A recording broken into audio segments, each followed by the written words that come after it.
Ouais, je voulais maintenant vous parler du cheval à deux pattes ou comment faire du cheval sans canasson. C'est une discipline qui est apparue en Finlande. Le principe est simple. Il faut vous munir d'un bâton sur lequel vous placez quelque chose qui pourrait ressembler à un cheval ou une licorne, juste la tête. Ben oui. Alors vous le placez entre vos jambes. Comme les enfants, quoi. Voilà, c'est ça, c'est un peu le même non, principe. Je dis, fais pas ça avec ses enfants. Ah non, les enfants eux-mêmes, ils ont des. Voilà, ils ont de ces. Wow. Ouais, c'est très bizarre cette conversation. Wow. Bon, une fois que vous avez votre faux cheval, vous le placez entre vos jambes, vous prenez une bonne bouffée d'autodérision et en avant les guibolles, il faut courir, sauter ils ont des rien d'autre à faire obstacles. en même temps, hein. Il faut aussi effectuer une chorégraphie et proposer des hennissements, le bruit que fait le cheval. Très bien le hennissement. Aussi improbable que ça puisse paraître, eh bien ça cartonne. En Finlande, on compte plus de 10 000 licenciés.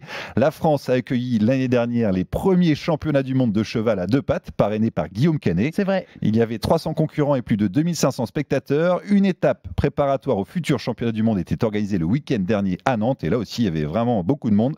L'espace de 2 jours, Nantes est donc devenue la capitale du lâcher-prise. Et bonjour Philippe Mindron. Ah, génial. Bonjour Philippe Bonjour. Mindron. Bonjour, bonjour Michaela. Alors, vous êtes l'organisateur en France de ces courses de cheval à deux pattes et président de la fédération française. Course de chevaux. Oui, des courses c'est déjà de dilemme, chevaux. là. Quoi, vous dites quoi, Philippe? Vous dites course de cheval ou course de chevaux? De cheval, de cheval. Mais pourquoi? Ouais.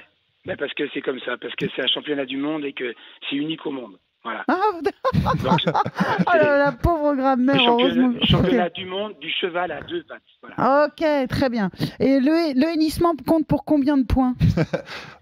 Alors, c'est le concours, l'exercice est déjà compliqué, hein, parce que le hennissement, c'est celui qui permet de départager les concurrents, mais à la base, d'abord, il y a une chorégraphie, donc on doit faire une reprise de dressage, qui est un exercice très connu dans le monde du cheval. Absolument. Avec le galop, le trot, le piafé, enfin moi je fais pas de cheval, hein, mais je fais du cheval à deux pattes, j'allais dire du hobbyhorsing, parce que ça fait très finlandais, mais justement ça fait des trous anglais. Ouais. Et le cheval bâton, ça fait des trous français. Ouais. Mais donc, attendez, nous, moi, le cheval à deux pattes. Juste un truc, vous étiez mal dans votre vie, vous étiez déprimé, Philippe, qu'est-ce qui s'est passé?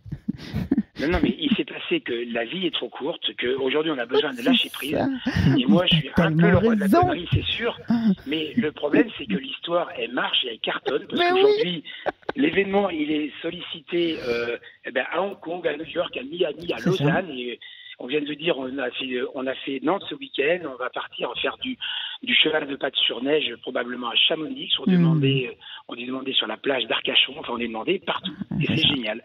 Et Philippe, il faut que je vous raconte, Maïtena, vous vous souvenez, il y a une dizaine de jours, je vous avais présenté l'organisateur de la tentative de record du monde du plus grand nombre de roulages de pelle en simultané. Bien sûr. Alors, il s'appelle Thomas Mindron. Eh bien, figurez-vous que Thomas n'est autre que le fils de Philippe, avec qui on est au téléphone en ce moment. Mais vous êtes cinglé de père en fils, en fait, c'est ça?